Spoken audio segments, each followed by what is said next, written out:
छोटे से कार्यकर्ता पर विश्वास जताकर एक कार्यकर्ताओं ने फिर उस कार्यकर्ताओं पर भरोसा जताया तो 2018 में 31,000 की जीत, बड़ी जीत प्राप्त हुई थी।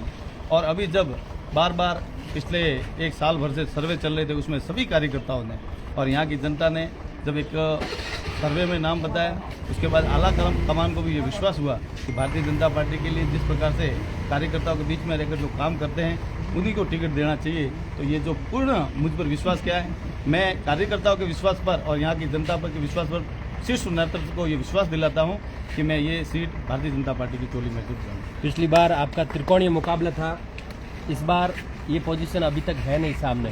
क्या लग रहा है कि सीधे मुकाबले में आप किस प्रकार से पार पाओगे? मैं अगर आप पिछले मुकाबले की भी अगर बात करें तो त्रिकोणीय भले हुआ हो, लेकिन मैंने सभी के वोट अगर आप जोड़ दोगे तो भी 50% से ऊपर भारतीय जनता पार्टी को वोट दिए थे यहाँ की जनता ने।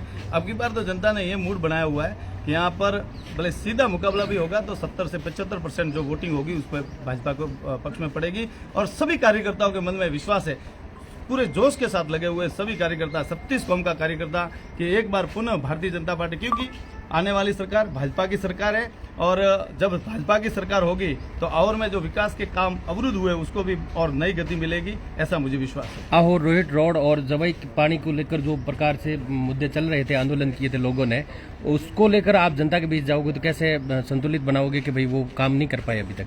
मैं ये जो मुद्दा था रोहित से लेकर और वाला जालोर तक का, ये टोल रोड था, ये राजस्थान की सरकार के मंत्री जी का था, ये सबको पता। और मैं 22 दिन तक धरने पर बैठा और मैं हाई कोर्ट में गया। हाई कोर्ट में जाकर मैंने जो मेरे ऊपर मुकदमे भी है और टोल भी बंद करवाया हुआ है और जब तक सड़क नहीं बनेगा तब तक टोल नहीं देना पड़ेगा, ये हाई कोर्ट का आदेश है। और काम भी कल मैंने बात की थी, काम भी शुरू हो गया भद्राजुन से और बहुत जल्दी 10-15 दिन में ये काम भी पूरा हो जाएगा। ऐसा हाई कोर्ट के डंडे की वजह से ये काम हो जाएगा। और जो जवाई बांध पुनर्भरण की बात है, भाजपा की सरकार आ रही है, 6,000 करोड़ की पहले से भाजपा सरकार में घोषणा हो रखी है। उस पुनर्भरण से ही इस जालोर जिले के लिए नया वरदान जो जवाई नदी है वो साबित होगा, ये ऐसा मुझे विश्वास है। आपके साथ और भी टिकट मांग रहे थे, सबको कैसे साथ लेकर चलेंगे? जो टिकट मांग रहे थे हमेशा मेरे से बात होती थी, मैं लगातार सभी के संपर्क में था। उन्होंने यही कहा था कि हमारा प्राथमिकता से आप ही हो।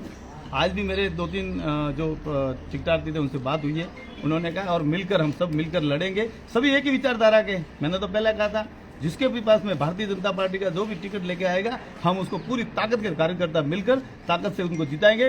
वो हमारे साथ में संगठन सर्वोपरि और संगठन के साथ सभी रहेंगे, हम सब मिलकर भारतीय जनता पार्टी की सीट निकालेंगे। सांचौर में जिस प्रकार की बगावत चल रही है कार्यकर्ताओं के बीच में, उसके बारे में क्या कहेंगे और क्या संदेश देंगे? आप देख रहे होंगे कि शुरुआत में हो सकता है कि कुछ कार्यकर्ताओं में ऐसा हो, लेकिन अब धीरे धीरे सब वहाँ पर ठीक हो रहा है और आने वाले समय में सांचौर की सीट भी भारतीय जनता पार्टी की झोली में आएगी, ऐसा मुझे विश्वास है।